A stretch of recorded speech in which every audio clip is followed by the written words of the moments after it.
So our next session will be on the update on microbiota and microbiome-based therapy in GI and non-GI diseases. And I would like to introduce our two distinguished moderators. So the first is Assistant Professor Soonthorn Chonprasertsuk, who is the Chief of Gastroenterology and Liver Unit and the Program Director of the Postgraduate Residency Training Program at the Faculty of Medicine at Thammasat University. And the other moderator is Professor Agussalim Bukhari, who is the professor of the Department of Nutritional Sciences at the Faculty of Medicine, Hasanuddin University in Indonesia. Thank you. Thank you for your introduction. Good afternoon, everyone. So the next section, we can move on to updates on microbiota and microbiome-based therapy in GI and non-GI disease. So let me introduce the first speaker, Dr. Chanat Kumtornrut from Royal Thai Air Force Hospital. He graduated from Sierra Hospital, and after that he is specialized in dermatologist. Now he's going to talk about the treatment with microbiota in skin disease. Please, Dr. Chanat.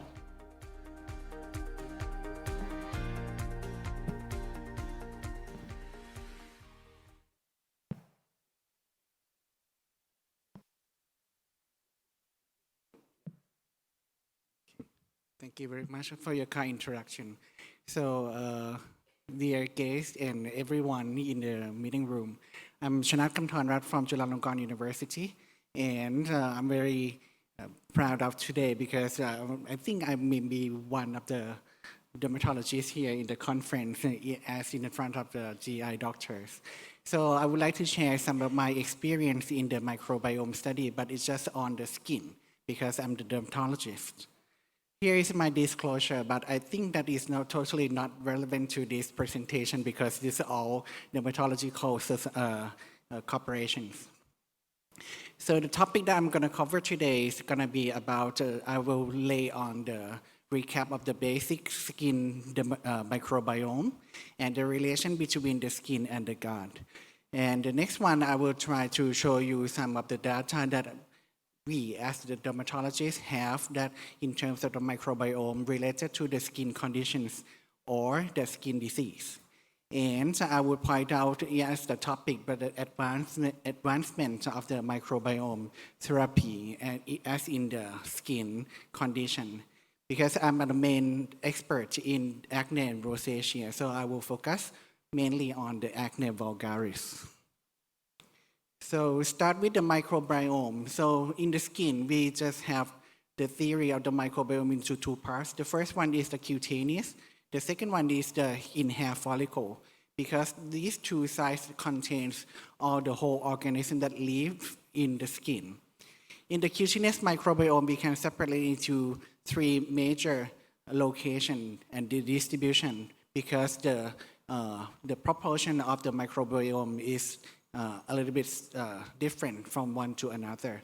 So the location that in our body skin is mainly sebaceous site and moist site and the dry site. So each three different locations contain their own microbiome. And also the other factors, including the age and the genetic mutation that control the proportion of the microbiome organisms. And also in just the hair follicle, in each individual hair follicle, they they harbor their own microbiome as well. They just not only the bacteria, but they have like fungus, virus, or even the one that we might have known or heard about is the mite called the Demodex. In the red box, the Demodex folliculorum and the Demodex brevis. That they live homogeneously and peacefully in the hair follicle or in our skin. This is an example how they just live peacefully together. there's a control and a counterbalance between each organism. For example, the one here that I just point out is the relation between the C. acne, formerly we known as a Propionibacterium or P. acnes, but right now we call it C. acne. And the relation between the Staphylococcus species, like hominis or the lumen disease. So they control each other by secreting some of the small molecules. For example, they secrete the copropophyrin 3 to control the growth of Staphylococcus aureus, and as well they can just communicate with the skin. And what they do for the skin microbiome, they regulate the skin barrier function in terms of both microbial, because they protect the invasion of the pathogen on the skin, and also they promote the physical and chemical barrier of the skin, because there are several studies that show that the component of the microbiome can determine the strength or the quality of the skin barrier. And as well, they can feedback with several immune regulatory cells and the immune cells that contributed in the skin, including like T cells and the other cells. And also they're teaching them how to get the tolerance of the known organism that they live in the skin. There are several factors that they can modify the skin microbiome. The intrinsic factor, for example, that I just mentioned, the location and the sex and the age, and the physiology and the immunity of each individual host can determine the proportion of the microbiome in their skin. And the extrinsic factor, including the environmental exposure, for example, the humidity, temperature, the living areas, and the clothes that you wear in every day. And for sure, the topical and the systemic medication that you apply in daily routine, like regularly, they can control or modify the skin microbiome. As well as some practice that some patients there wash their hands regularly, and too often they can have their own unique microbiome on their hand skin. The role of microbiome in the skin, I think they're pretty much similar to the gut. The way we thought is that if it is in a healthy microbial community, they can promote the homeostasis, and then they can just control the immunologic equilibrium in the status that is quite stable.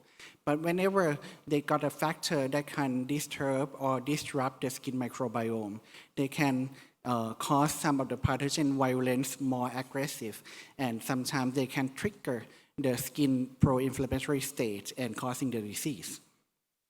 So this example for the acne vulgaris, what we know in the dysbiosis of the acne vulgaris, that's to play major role that from between the C. acne and the Staphylococcus epidermidis. In the dysbiotic state, they just like out of control, and they just have like some kind of a trigger to the hair follicle and activate the inflammation and causing the acne vulgaris. There is an example for the relation between the skin and gut, and also sometimes the brain. We call it gut-brain-skin axis in the terms of microbiome. Usually we start from the gut. When you got the gut barrier impairment, there are several factors, including the microorganism itself, or the trigger, or the virulence, or the factors like pro-inflammatory factors that produce locally from the gut, and then they can systemically spread to the skin and so also the brain. And once they are already in the skin, they can disturb all that I mentioned before, the balance of the microbiome itself, or it can trigger the inflammation in the skin and causing the disease. So this is a figure that I show you that the relation between the gut, brain, and skin axis, starting from the gut and can causing the feeling or the abnormal symptoms, because the patient in rosacea, they not just only have the skin problem, but they can feel or can have the abnormal sensation to the nerve and to the brain dysregulation. Another disease that I will try to point out is atopic dermatitis. That is another most common skin condition that you might have aware of. The change in the variation or the diversity of the skin microbiome associated with the flaring up of the rash. You can see that the purple one, whenever it's flaring up, the diversity is like coming down, like acute flare. And whenever it's a post-flare and is compared to the control, there is no, not much different of the diversity. And the organism that they might have a major role in the atopic dermatitis is Staphylococcus species. As you can see that in the blue rectangle, you see that if it is flare, you see the number of the blue rectangles going up high in number. And another condition is quite common compared to the atopic dermatitis is psoriasis.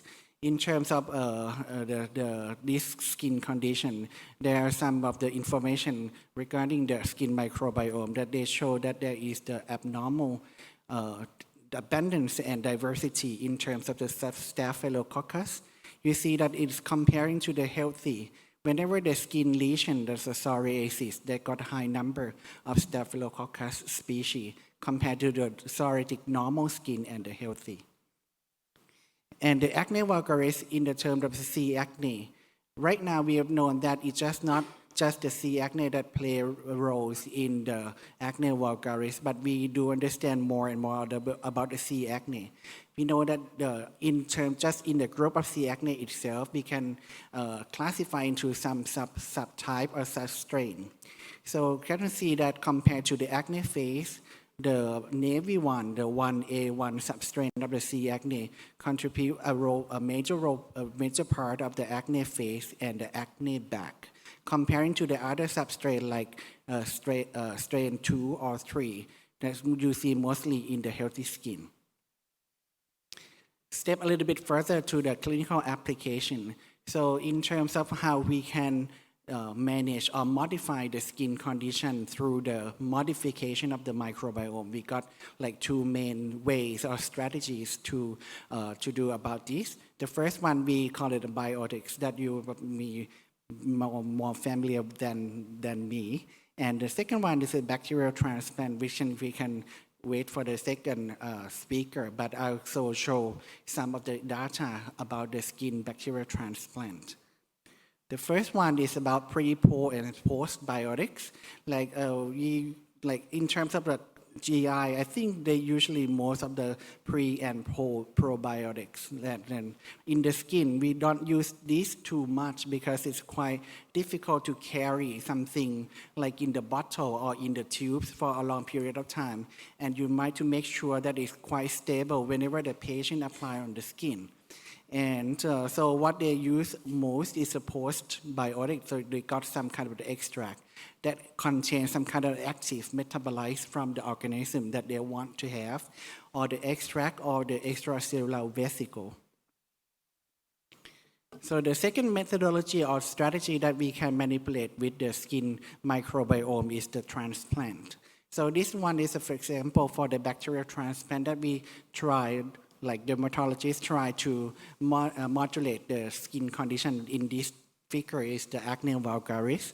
They just put the autologous bacteria or the commercially available bacteria that they think that is quite good bacteria and found in healthy skin, and try to translocate these bacteria and implant it on skin. And hopefully they can modify and shift to a next or the new balance of the skin, and then they can control the inflammation. So in the acne vulgaris, what we have is just like for prebiotics. As I mentioned, because it's quite difficult to put the material in the prebiotics term to promote the skin microbiome specifically, because everything, like for example, in this paper, they use a fructose or correctose oligosaccharide. It's quite difficult to maintain the stability in the tube or in the bottle of the skin and apply whenever they want to. And it's kind of difficult because you may have to make sure that this all material is not disrupt even more skin barrier or causing any other problem like it is not comedogenic or acnegenic. But this paper showing that after you put the oligosaccharide as a prebiotics, and they can show some of the reduction in the systemic parameter, but the one that I just focused is the acne lesion counts. Just like one paper in the end of the 12. And the other way we can modify with the acne vulgaris through the gut microbiome is using the probiotics. There are several studies that using the probiotics orally, like for example, the Bacillus species and the Lactobacillus species adjunct together with or without the topical medication and showing that there is an improvement of the acne lesions count in terms of the quantitatively or qualitatively. And another thing that right now we getting more of the data coming is a probiotic via the skin route. This is sample for this paper that they used, the C. acne. As you remember that they got like several substrains. The good one, they try to put and transplant on the skin and observe the clinical improvement of the acne lesion. On the graph, you see that the one that they try, the species that they try to implant, comparing to the day 0 to day 42, they try to see the implant C3 and K8 C. acne strain. And it's already implanted on the skin, as you observe that there's no population much on the first day, but there are still a lot of these two organisms on the 28th and 42 days. And that they follow the numbers of the acne in clinical improvement, it showed that it significantly improved the acne lesions in number. And this another paper using the lactobacilli because it's another interesting microbiome or bacteria. Even though you use a lot in the gut, we can prove that we can use and it can be useful in our skin as well. So they try to implant the lactobacilli species that I write in the red box, but it was not clear in your presentation, I'm sorry. The red one you see, and the brown one you see, compared to the first day that they used the placebo group, and they already implanted in the verum, that is kind of a serum that mixed together with the organism and the other ingredients. And then they monitor the lesion count, on this one is the inflammatory lesion count of the acne, and the second one is a non-inflammatory acne lesion count as known as the comedones. So you can see that comparing to placebo, there is a statistically percent reduction in terms of both inflammatory and in non-inflammatory lesions. In terms of the postbiotic that we use a lot because it's quite easy to maintain the stability and put the other active ingredient that we might think that is benefit for our acne patients. So we try to put everything in the bottle. So you see the numbers. It's just an example that I throw it up because you see that there's a lot of paper working on the postbiotics. And it's just like in acne and showing that using the extract or the thing that they just like coming from the health or the good bacteria and then just mix together with the thing that they try to put on their skin and follow as like maybe 2 or in numbers of 8 weeks and then see that there also the reduction in the diversity and the change of the acne lesions after the time that improve. For my study itself, just show a little bit of my the study that were used in the microbiome study. So I just like follow using the product that is from the postbiotics. It's called APF. That's a short name of the Aqua Pulse Foliformis. So it's just like strange name, but simply it's just like a strain of the bacteria that can grow well in the spring water, and then they got just an extract from that thing and then just put in the bottle and it cream and make it as cream and then just apply on the skin. So to compare with the other standard topical acne treatment that is the vitamin A and benzoyl peroxide. And we just follow in like the one and the first month. And what we see just they can modify the microbiome both all in like APF product and vitamin A and the benzoyl peroxide. At the same time, it just improves the number of the lesion. So the upper right in the yellow color is a change of the diversity in terms of the alpha diversity, and the lower left in the green is the beta diversity. So they change compared to their own baselines and to the other groups of the study. So in summary, that I just want all the GI doctor just aware of what we do in our skin. It's just like we have the cutaneous microbiome theory that's quite similar to your guys, like the homeostasis, and we believe that some of the dysbiosis in the skin can relate it with the skin condition. For example, in the thing that I just mentioned, the acne vulgaris, atopic dermatitis, and the psoriasis. And I just show you some of the study that they try to use the knowledge of the microbiome to modification to apply and improve the skin condition. But this session most likely the acne vulgaris. Thank you very much for your attention.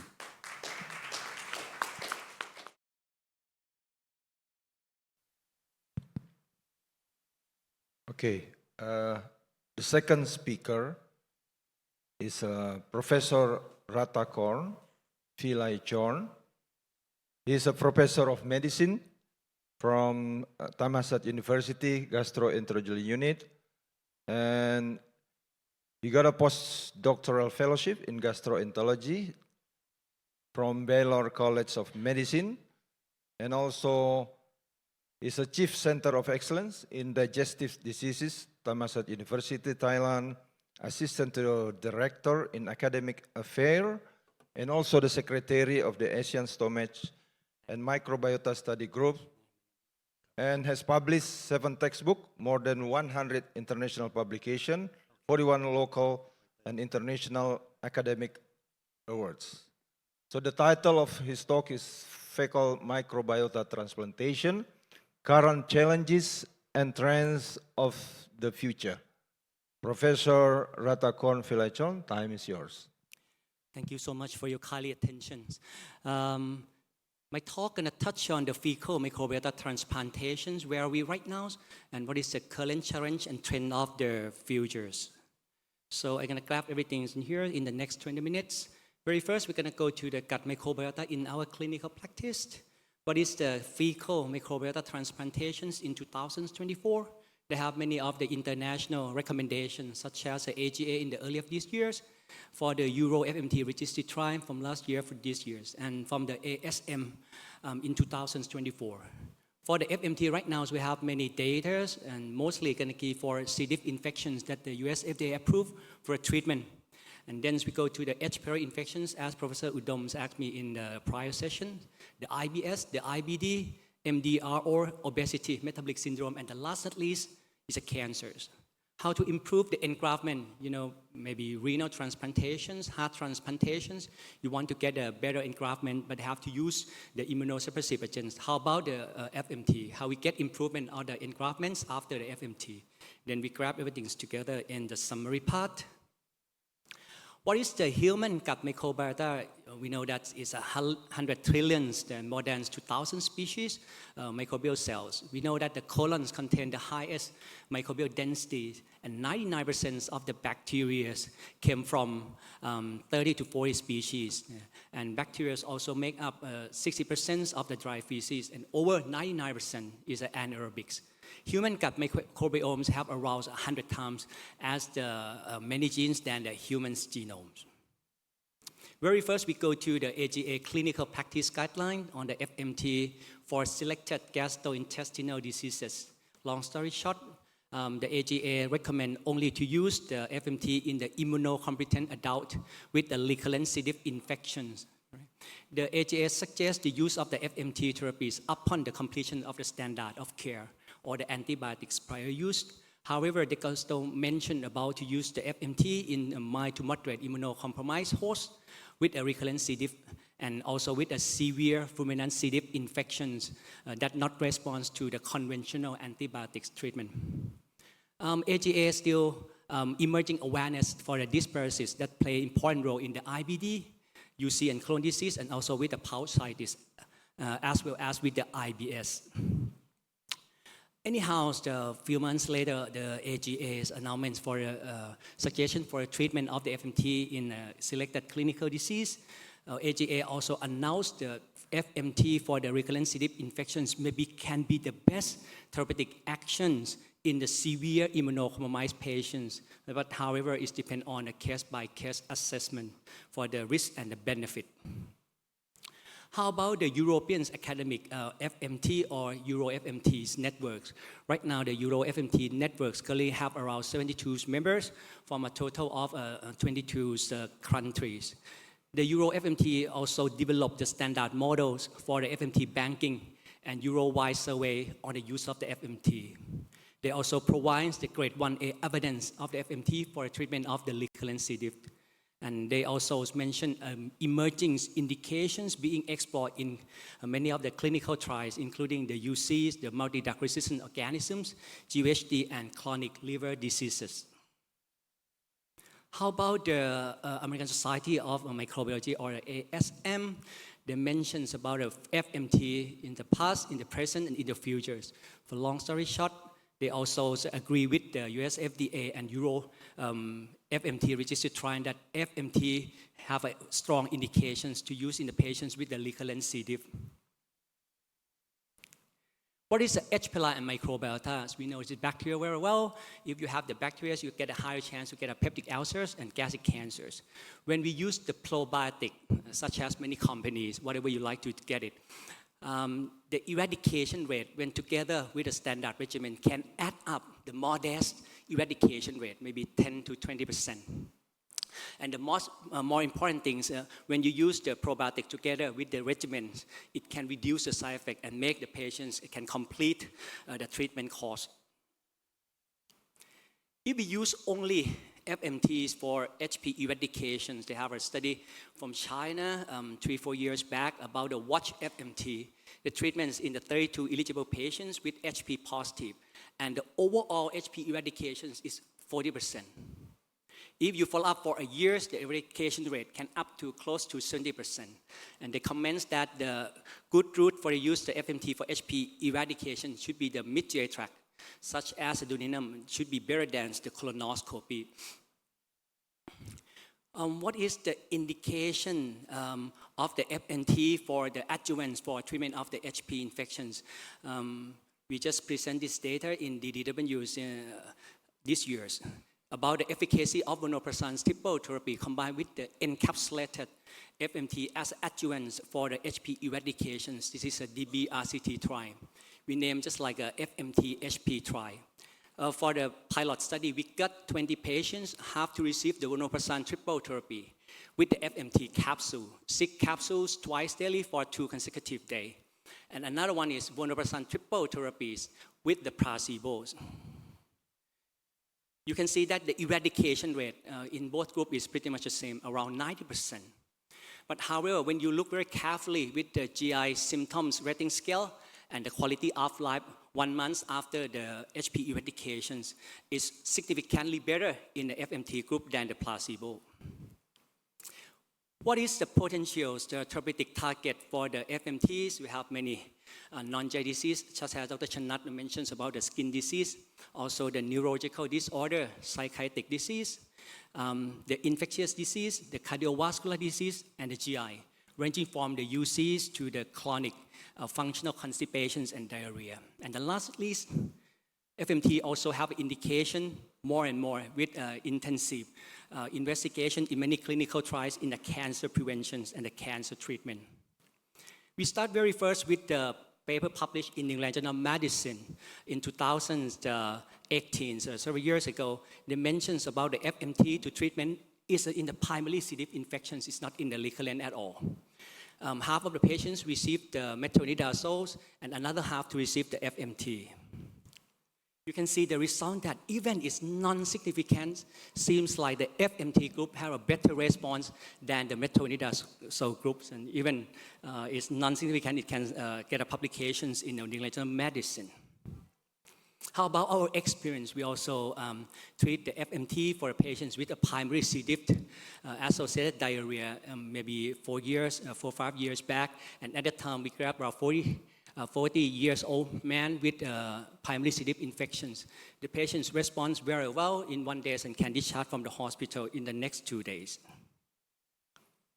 How about FMT to treat? They have any news data for the first or second C. diff infections, only FMT. This is a DBRCT trials. They graph 42 patients randomized to assign FMT capsule or placebos after receiving the 125 milligrams oral vancomycin. And from the data, they suggested that in the patients with first or second C. diff infection, the first line FMT is highly effective and superior than the standard vancomycins alone in the treatment of the C. diff infection. How about Rebeltas? Maybe someone here went to the DDW this year. You can see the booths of the Rebeltas in DDW is a huge booth one. Support the DDW this year. And they have a safety of the FMT from capsule from the Rebeltas in individuals in the recurrent C. diff infections. This is the data from 5 prospective clinical trials in the center in the US and in Canada, and demonstrated that across the 5 clinical trials, Rebelta was well tolerated in adults with the recurrent C. diff, and this data consistently demonstrate the safety of the Rebelta also, and make these studies and make the Rebelta get approved by the US FDA for treatment of the recurrent C. diff. I'm gonna mention more in the next slide. We don't have to use the FMT. Somehow we can use only microbiota that might be effects. They have a study published in New England Journal of Medicine a few years ago about the SIR-109 and oral microbiome therapy for recurrent C. diff infections. They grabbed around 180 patients, randoms to receive oral SIR-109 or the placebos. And SIR-109 is an investigational oral microbiomes that you can use around 4 capsules for 3 consecutive days. And from the results, they found that the SIR-109s that have a significantly better than the patients to receive placebo for treatment of the C. diff infection. When we talk about FMT with the ulcerative colitis, Professor Simon Travis here, they have a LOTUS studies. There's a lipophilized oral FMT for the patients with ulcerative colitis. This is a randomized double-blind placebo-controlled trial. This is a study from Australia. They grabbed 35 patients with active UC. 15 patients going to receive the FMT and 20 to the placebo. At week 8, more than 50% of the patients with the FMT were corticosteroids clinical remissions with endoscopic response compared to the placebos. And they conclude that oral FMT was associated with the inductions of remissions in patients with the active UC. And the long-term remission might be more in the patients with FMT than placebo. Another study is published in a couple of years ago about FMT with AIDS. It means the anti-inflammatory diet. In maintenance, in inductions and maintenance remissions over a year in the patients with a mild to moderate ulcerative colitis. This is a randomized controlled trial. It's a 66 patients with mild moderate UCs were randomized, half to receive FMT-AIDS and another half to standard medical treatment. And they found that the combination of the FMT and the anti-inflammatory diet would be effective and safe therapy for the patients with a mild to moderate ulcerative colitis. Many months ago, they have publications about the microtherapeutics for inflammatory bowel disease, the way forward in the Lancet Gastro. They conclude that the roots of the FMT that used in the UC should be the capsule. And if not successful, the FMT will provide a powerful approach, even with or without immunomodulator drugs for the treatment with the patients with the IBD. How about the MDRO or multi-drug resistant organism? They first observed in the feces with patients after FMT for the recurrent C. diff. The number of the antimicrobial resistance gene is decreased. The FMT might be increased the Bacteroides and Firmicutes, reduce the proteobacteria, and transfer and produce bacteriocins that can reduce some important pathogens such as the VRE and the CRE. How about the efficacy and safety of the FMT for clearance of the multi-drug resistance under multiple conditions? This is a prospective trials published a couple of years ago.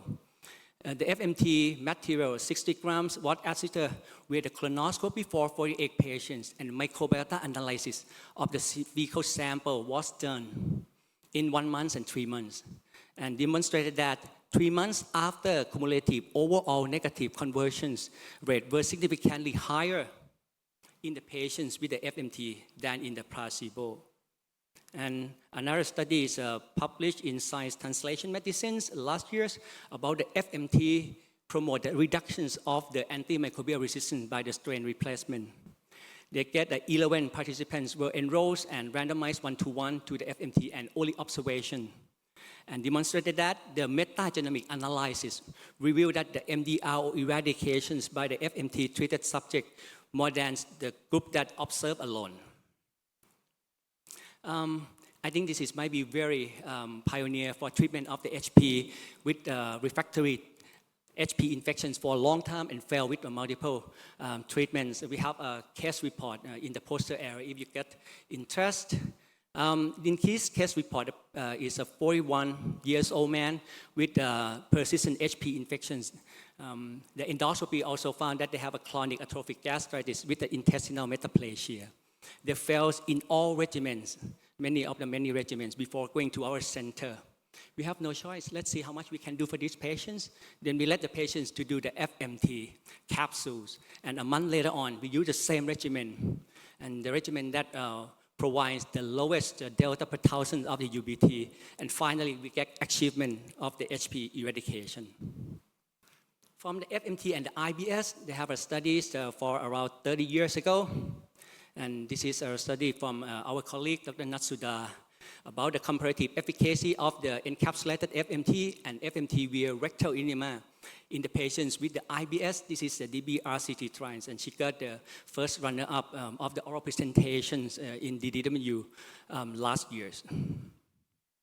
From our study, we grabbed 30 patients, one with the FMT capsules, another with the FMT via rectal enemas and the placebos. You can see that not only the IBS SSS, but the abdominal pain score and the quality of life score is much better in the patients with FMT groups than the placebo. And we follow for another longer, for a year. We also demonstrated that the encapsulated FMT and also with the rectal enema have a very safe and very less side effects. And symptoms are going to be reduced with the IBS SSS and quality of life and abdominal pain score in both of the enema and the encapsulated, but seems like the capsule is going to be a little bit better. For the FMT in patients with the IBS, Elsa he is the authority of the FMT in treatment of the IBS and publications in Gastroenterology a couple of years ago. Elsa he is the use of 125 patients randomized to receive 30 eggs with placebo and 42 to receive 30 grams and 45 to receive another 60 grams. And then they're going to see the results. The FMT is going to wear the distal duodenums via the gastroscopy. And Elsa he demonstrated that the FMT where the duodenal roots can have effects up to 3 years compared to the standard treatment. How about the FMT for the metabolic syndromes? We just presented our data in DDW this year. We grabbed around 20 patients, half to receive FMT, another half to receive placebos in the patients with metabolic syndromes and obesity. After for 6 weeks, we demonstrated that the patients with the FMT going to be response with the HOMA-IR score and the high sensitive C-reactive protein better than the group with the placebo. We also demonstrate the meta-analysis to show the improvement of the insulin resistance followed by the FMT.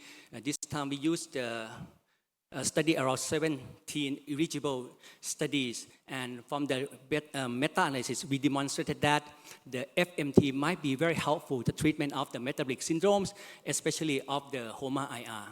How about the obesity and the body weight loss? They still have some modest effect for the body weight reductions. But anyhow, I think it's going to have longer durations and might have to repeat of the FMT, maybe not a single test or single treatment. Well, how about the FMT's innovations for treatment of cancers? FMT proposed an excellent method and influenced the response for the cancer treatment, especially for the CPI. FMT can also change the gut microbiota compositions and help to promote the complete response for the chemotherapy and improve the response in a refractory case. How about study in Thailand? We got a study published in Scientific Report years ago and gut dysbiosis in the Thai patients with intrahepatic cholangiocarcinomas and hepatocellular carcinomas. We found that the Veillonella species was increased and Luminococcus glandus was depleted in the cholangiocarcinomas and might be distinguished the cholangiocarcinoma from the hepatocellular carcinoma and healthy control. Gut biasis may be the impact on the pathogenesis of the cholangiocarcinoma and hepatoma and could be used as a future potential biomarker. Rebiota, they got approved by the US FDA last year. They can treat for the recurrent C. diff infections in a dose of 4 capsules daily for 3 days. And the price is very expensive, up to $9,000 for the single treatment. How to maintain engraftment after the FMT treatments? They have a study from Justin Tonnenberg from Stanford and presented in DDW last year. They mentioned that if you use the fermented food such as a kombucha, yogurts, and kimchi, I'm not sure that in the lunchtime in here we have some kimchi, along with the high fiber diets. This is going to be very important to maintain your FMT engraftments after the transplantations. They have other effects that affects the engraftments after the FMTs. They have 2 important studies. The first one by Asoke in 2019 about the FMT after IBS. Asoke mentioned that super donor approach might be important. Using well-defined donor with normal dysbiosis index is essential for the successful of treatment. And FMT in UC by Paul Mayoide published in Gastroenterology several years ago. They mentioned that the recipients of some donor, especially the nodeby, was more likely to achieve clinical remissions than the others. Mr. Chairman, ladies and gentlemen, for summary, what is the roles of the FMT in 2024? For the acute illness such as a C. diff infection, single treatment, donor independence, you can use it via capsules, via enema, or even via colonoscopy. But for some chronic therapy, for chronic illness such as a UC, the IBS, the metabolic syndrome, and many of the neurological disease, FMT should be a chronic treatment and to be integrated with other options. Safety of the FMT, so they're gonna have many safety study and found that the patients might have a very safe after the FMT. Anyhow, you have to be very careful when used with the patients with immunocompromised hosts. We're gonna wait for the role of super donors. If anyone here wants to be a donor, let me know. You might be a hero for treatment of many GI tract disease. Intestinal microbiota is now legally a substance of the human origins, or we name just like a SOHO. And SOHO-derived medical products are on the horizons. Thank you so much indeed for your kind attention.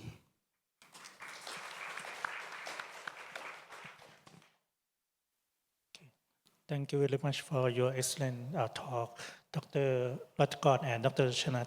So anyone on the floor have questions about microbiome and microbiota treatment?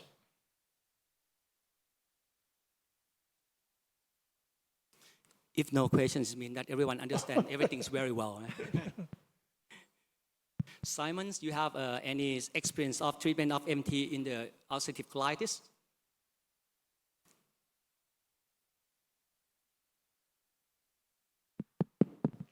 No, but extremely good experience in C. diff.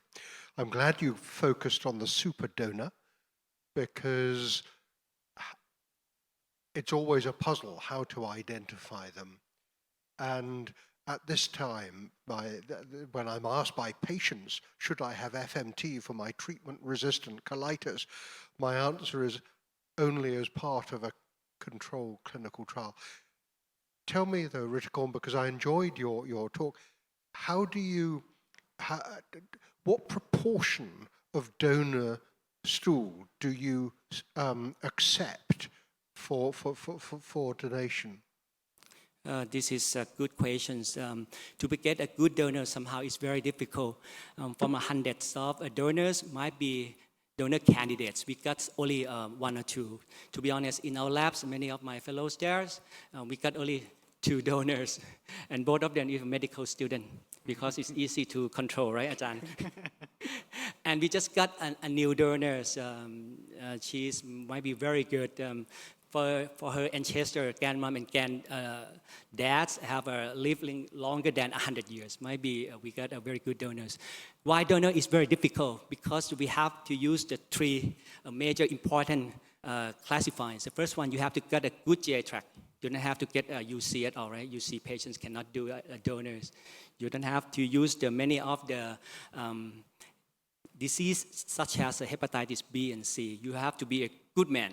You have to be very good in your minds because somehow of the FMT we treat in this neuropsychiatric disease. So we have to get the questionnaire for a screening of the neuropsychiatric disease. We have the stool test a lot, include sometimes GI panels. Francis Chan may be a good sample, found that they have E. coli SBLs, more than half of the FMT donors in Hong Kong.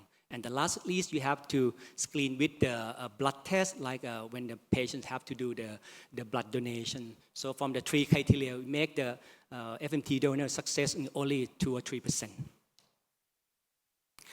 Ajahn Chanat, I have one question because it just went back to from Japan, from the microbiota study. They mentioned about the seborrheic dermatitis, that mostly we have to use a steroid for quite long times. And they use some kinds of microbiota change, and it seems like the patients respond very well. Yes. The seborrheic dermatitis on the scalp, they got the data in terms of microbiome change.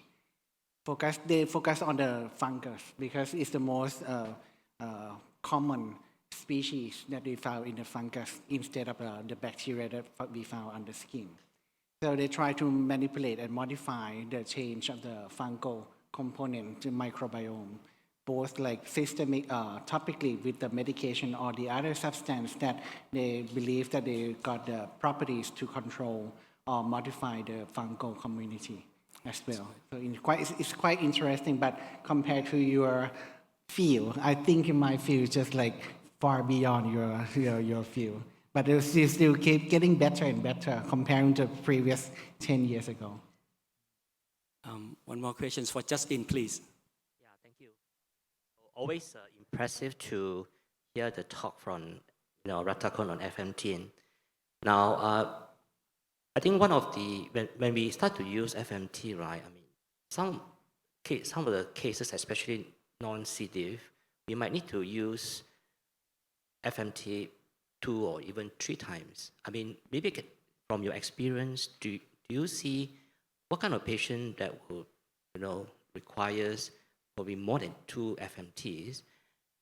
Because considering the price, especially like we say, it's so expensive, and then having to do FMT more than twice may already be, very expensive for that patient. So do you think wash FMT will be more effective and therefore reduce the chances of repeating another one, or are there any other ways to improve the outcome? I answer for a second question first about the price of the FMT. For Justin, please come to my lab. I gave you a 20% discount, right? For treatment of the FMT, I think that also most important thing is you should not to use in the patients with immunocompromised host, or even you have to very, very careful. They have publications in New General Medicine from the Andrew colleagues from Harvard. They have 1 death with the patients with after stem cell transplantations. Let me ask you about how about the FMT situations in Malaysia? You done something about the FMT yet? Yeah, so for us, we still stick to Clostridial difficile. That is our primary indication, and that's the approved indication. Although I do have some colleagues who are a bit more adventurous, they go for certain refractory epilepsies. I have heard my colleagues do that. And of course, even IBD. Now, those are obviously more like it's not approved, but then we do, from our experience, do see a beneficial effects. Thanks a lot. Yeah, I got one question. Sure, first. please. Because just it might be 100 baht, please, for yeah, question. it might be a little bit silly question, but just from the perspective of dermatology. So whenever we apply the thing that we want, we just quite easy to target the location or the site that we want to deliver the microbiome, like on the face, on the skin, on the scalp. But how can you control the location that you want all the microbiome things to be there in the specific location? Like if you use the mode of delivery by like using just the tablet or the capsules. Yes, this is tough questions. About the root of the FMTs might be affects the results. We all know that the colon is the most density of the FMT. So why we have to go to the colon? Because it's a target. But anyhow, some kind of disease, just like for stomach disease, our young colleague, Dr. Japan, he did the FMT in the patients with functional dyspepsia. For the upper GI tract, just like for the HP eradications, maybe we prefer the upper roots. But for the overall, if you like to change the microbiota in your body, you go to hit at the colon. Thank you. Okay, I have a common comment for Professor Ratha-korn and also the first speaker. It seems that we are now in the area of precision medicine and also personalized medicine. Do you think this is also works for microbiome therapy? Because if you report that the efficacy like 40%, it seems there is a specific, disease specific. And also I read about there is a genetic interaction between microbiome and the host. What's your comment? We start first with the skin. We still got the limited data in terms of your question. So today I still cannot answer your question about the relation between the genetic things and the microbiome. But what we do, just like we do know that they can manipulate the population of each species that we want to modulate. Yeah. Just for long story short, we almost there, but not yet. I think that right now we know that the FMT is strong indication for the C. diff infections, but the other one, we're on the way. And I believe that it's going to be pretty soon. Okay, so let's conclude our session. Let's give a big hand for the speakers. Thank you very much for your attention.